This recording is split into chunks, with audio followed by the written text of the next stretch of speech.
Hi friends.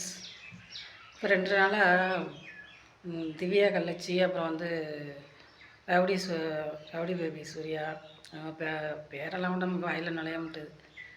அவங்கெல்லாம் எப்பயுமே இந்த மாதிரி வல்கராக பேசுகிறது, இந்த மாதிரி அசிங்கமான பேசுகிறது, அதுமாரி வீடியோ தான் போடுறாங்க.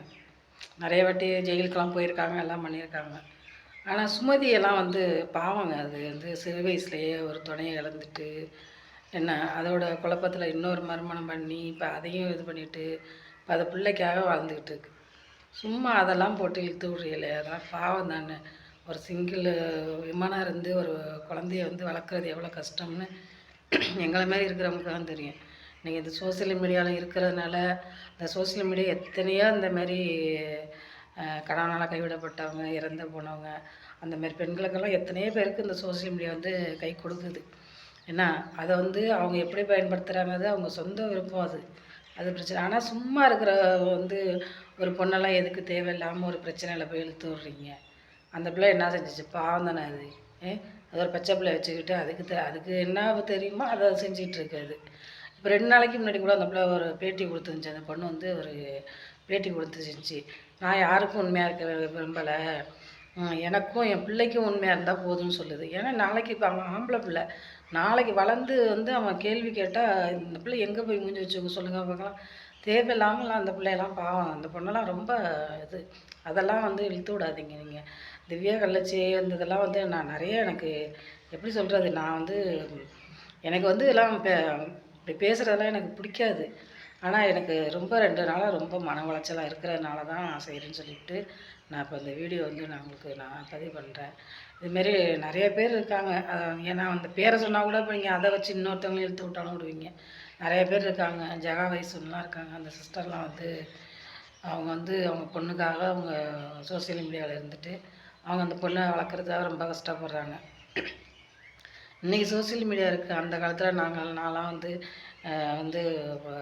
ஒரு கிராமத்தில் இருந்து நாங்கள் கணவனை இழந்துட்டு நாங்கள் இந்த பிள்ளைய வளர்க்க நாங்கள் இன்னமும் கூலி வேலை செஞ்சு நாங்கள் ரொம்ப கஷ்டப்பட்டுக்கிட்டு தான் இன்னமும் இருக்கிறோம். ஆனாலும் நாங்கள் ஒரு கிராமத்தில் அக்கம் பக்கத்தில் இருக்கவங்க கூட நாங்கள் எவ்வளோ உண்மையாக இருந்தால் கூட அதை கூட தப்பாக பேசுவாங்க. ஒரு யார்கிட்டையும் ஒரு ஒரு சகோதர முறையில் பேசினா கூட அதை கூட அவங்க தப்பாக பேசுவாங்க. இது இந்த கிராமத்தில் கூட நடக்குது. அப்போ சோசியல் மீடியாங்கும்போது அதை சொல்லவே வேண்டாம். ரொம்ப இதாக போயிட்டுருக்கு. பாவம் அந்தமாரி பிள்ளைங்களெல்லாம் பேசாதீங்க. அவங்க வளரட்டும், அவங்க குழந்தைங்களுக்காக அவங்க நல்லா இருக்கட்டும். ஏன்னா இப்போ நாங்கள் கஷ்டப்படுறோம், அவங்களாச்சும் நல்லா இருக்கட்டும். இந்த மாதிரி இருக்கிறவங்க நல்லா இருக்கட்டும். அந்த காலத்துலேருந்து இந்த மாதிரி சிங்கிளாக இருந்து நிறையா பிள்ளைங்களை வளர்க்குறது, கஷ்டப்பட்டு படிக்க வைக்கிறது, அதெல்லாம் எல்லாம் செய்கிறாங்க தான். ஆனால் இந்த சோசியல் மீடியா நிறைய பேருக்கு கை கொடுத்துருக்கு. இந்த மாதிரி ரொம்ப ஏழ்மையாக இருந்து நிறையா பேர் மேலே வந்திருக்காங்க. அதுக்கெல்லாம் நான் ரொம்ப சந்தோஷப்படுறேன். ஆனால் சும்மா ஒருத்தவங்களை போட்டு நீங்கள் இழுத்து விடாதீங்க. அதெல்லாம் பாவம். அதெல்லாம் சரிம்மா, ஏதோ அவங்க போட்டு அவங்களுக்கு தெரிஞ்சதை அவங்க செஞ்சுட்டு போயிட்டுருக்காங்க. உங்களுக்கு பிடிச்சா பாருங்கள், பிடிக்கலையா மேலே தள்ளி விட்டுட்டு போவீங்க. நான்லாம் இப்போ திருச்சி சாதனா போடும், வீடியோ போடும், ரவுடி சூர்யா போடும், அந்தமாரி திவ்யா கள்ளச்சி இதெல்லாம் போடுவாங்க.